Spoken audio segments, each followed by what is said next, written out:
got some new info for Season 8 for the bosses. High Mythic unique chance. Listen to this. Again, you're going to want to pay attention to your positioning, look for safe zones. And this is Belial. If you manage to defeat him in his supreme Belial form, he drops a special chest that lets you select the loot pool you want from the other available bosses, giving players choice and more control. He also has the highest mythic unique chance of all the Lair bosses and guarantees that one ancestral unique item will drop. So you always get an ancestral unique, and also you have a tremendously higher chance of getting mythic uber uniques like the Shaco, the Harlequin's Crest, or the Grandfather, or anything that you want. Gotta be farming. This is a big bad Belial guy, man. Let's go.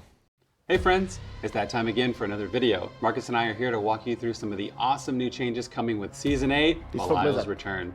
Today we'll be covering new Lair bosses, new seasonal boss powers, some great quality of life improvements, and a big we are playing Whirlwind boss boys. System. I'm really excited we're talking about Big Bad Belial, the colossal con artist of cantankerous carnage.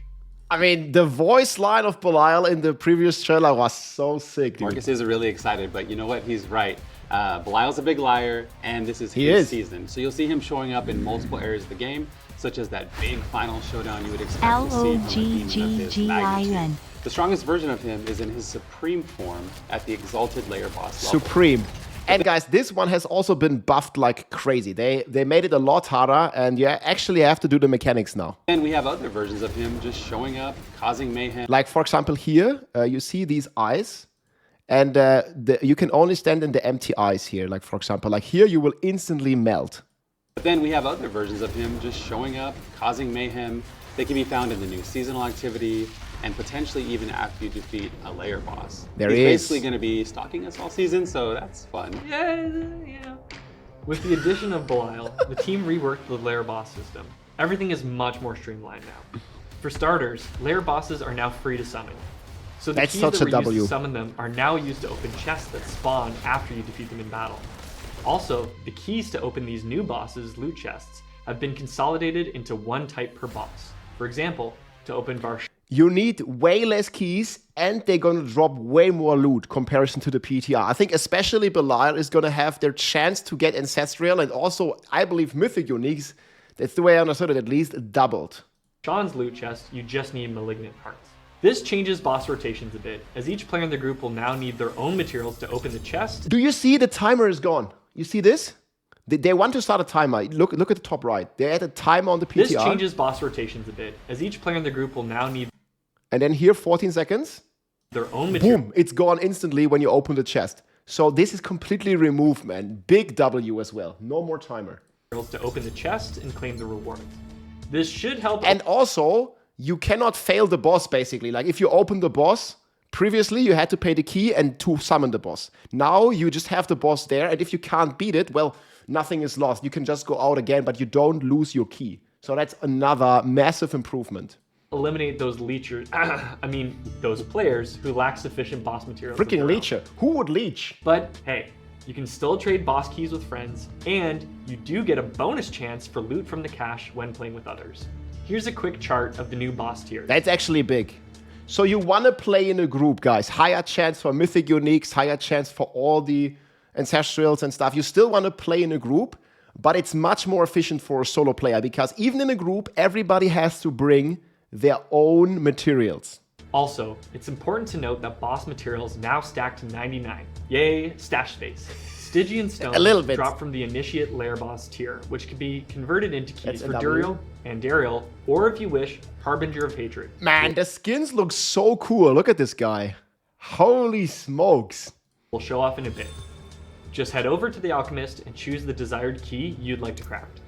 These changes come at the perfect time because we're adding 3 additional Lair bosses to the system. Once you've made your way into Torment 1, these bosses will appear on your map just like before, but unlike before, you'll notice the icon is different, along with lots of added information and utility. Dude. It now shows you the boss's name, the loot drops you can expect to see, required items you'll need, and my favorite part, you can even teleport directly to the boss's lair. That's so good. Now, so you don't have to walk from the waypoint. Previously, guys, if you want to go to the boss, you had to teleport to the waypoint and then walk on your horse all the way there. But now you can instantly teleport onto the boss dungeons, just like you can do with, for example, nightmare dungeons. So that's going to save you a loading screen. It's going to save you like all this tedious, like walking to Duriel. You just teleport to him. You'll need. And my favorite part, you can even teleport directly to the boss's lair. Now, we don't want to spoil too much of these fights, but Urvar is now a lair boss. You might remember him. He's the one that ran a sword through your chest. Yeah, him. He's been added to the Initiate tier along with Barshan and others. You can find him in East Kurast, and you can bet he's brought his knights along with him for some fun. The Harbinger of Hatred has joined the Lair boss system as well, in the same tier with Andariel and Duriel. You can find this evil pup near Kurast docks, and I will say, the Harbinger packs quite the punch, so dodge stuff, don't stand in things, and you know the drill. Finally, we have... I mean, in the end, guys, we're gonna one-shot him, let's be real. But we'll see. Belial, the Lord of Lies, has returned, bigger and badder than ever before. You can find him in the middle of Gaeakul once you progress the seasonal story far enough. Again, you're going to want to pay attention to your positioning, look for safe zones, and act accordingly. Gonna one-shot you. If you manage to defeat him in his supreme Belial form, he drops a special chest that lets you select the loot pool you want from the other available bosses, giving players choice and more control. He also has the highest mythic unique chance of all the Lair bosses. And there it is, he said it. Belial has the highest mythic unique chance of any boss. So this is the guy to farm, my friends. Guarantees that one ancestral unique item will drop. So yeah, you're gonna want to take this guy. They actually made it sound in the dev stream that it has double the mythic unique chance, but that remains to be seen, guys. I don't know, maybe I remember it wrong, but like double the chance to getting ancestral items. And I mean, the mythic uniques are ancestrals, right? Yeah. I also want to note that all Lair bosses across the board have been updated this season. You'll notice these baddies now have extra abilities and new phases to watch out for. Another thing to watch out for is that when you open a chest from any of the Lair bosses, there's a small chance you'll summon Belial. Dude, he's weaker than the Supreme form, but still a tough challenge. Defeating him rewards you with incredible... I mean, they sure cooked, like, from the PTR to the live game. This is, like, a ton of juicy, positive quality of life improvements. He'll also drop a duplicate of the chest you just opened. So we doubled it? You doubled it, exactly. Jay Wilson For example, let's say you defeat Duriel. After looting the chest that spawns, there's a chance Belial could appear. Once defeated, he'll drop another pre-opened Duriel chest. And even better, he'll also drop the keys needed to open his Supreme Boss Form chest. Wait. The mini Belial drops what chest? And even better, he'll also drop the keys needed to open his Supreme Boss Form chest. But wait, there's more. As we mentioned earlier, Belial can also appear in the new seasonal activity, Apparition and Incursions. They also significantly buff the XP and the amount of Spectral Ash, which is the new material you need to level up your boss powers. And yeah, you get double the loot from the mini Belial now, plus more materials to summon the Giga Belial that has the highest chance for mythic uniques. These are open world, fast-paced, boss rush style events that you can find on your world map. As you complete these events, you'll also face off against 10 different apparitional bosses and earn tons of seasonal currency.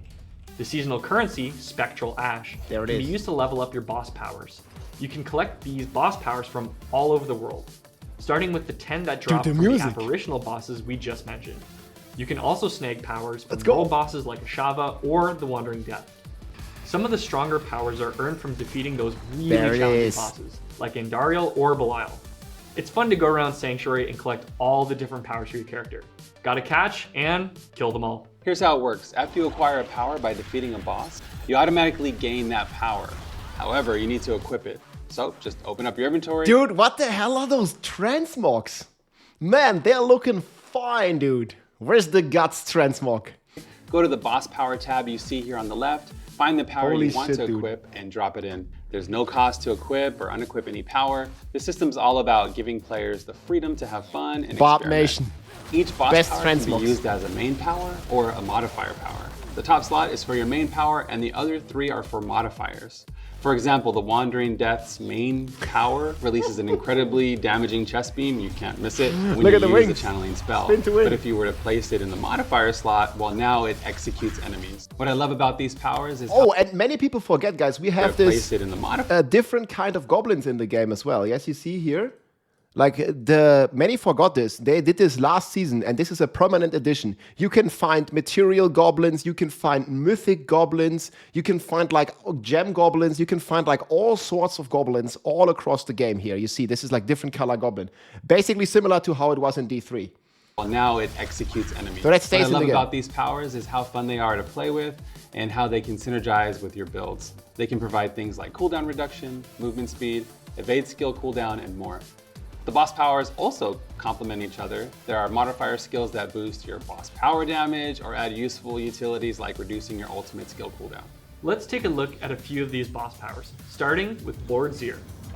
After damaging an enemy, you spawn these sinister looking blood pools that deal bleed damage. The best part, you can have up to 3 at a time, and they work with just about any build since they proc pretty easily. Next up, Andaril's power is pretty awesome. After standing still for a brief moment, you summon a horned skull that floats around your character and sets enemies on fire. They actually showed the Shava power earlier, guys, and it's confirmed to stay at 1200% poison damage. Andy's such a tough boss, so I'm glad she's got a pretty kick-ass power. Now, if you're a fan of fire, you'll love the Harbinger's power. It shoots out dual fireballs that pierce through enemies, deal great damage, and apply vulnerable to every target they hit. Let's go. Belial's eye beam is pretty awesome too. It transforms your potion, allowing it to deal damage while reducing the damage you take. It does put a cooldown on your potion, but I love that play. This one was really strong. Plus, those freaky eyeballs are just awesome. Ruben, can you make your eyeballs go in separate directions? Though the night's young, maybe I'll try a little bit later. After some beers, like you mentioned earlier, the transformative Hey. stuff is great. For example, Duriel's power completely changes your evade skill, letting you burrow underground instead. While underground, you deal damage and become completely The fucking untargetable, Transformers, making it man. perfect for dodging some of those devastating attacks.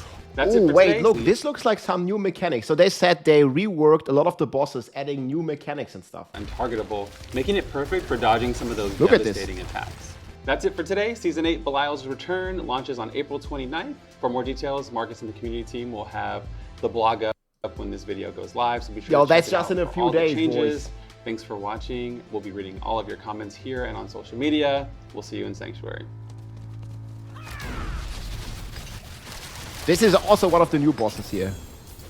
So the new Apprehension area is going to be looking good. The season is looking fine, man. There's going to be a ton of cool builds, and man, some of those Berserk transmogs, we're going to be logging in. Pretty cool information here. Like, we basically want to blast Belial as much as we can for getting the highest chance for the Mythic Uniques, along with lots of quality of life changes. Few days now, tier list coming, log in. If you like this video, make sure to subscribe, leave a like or a comment.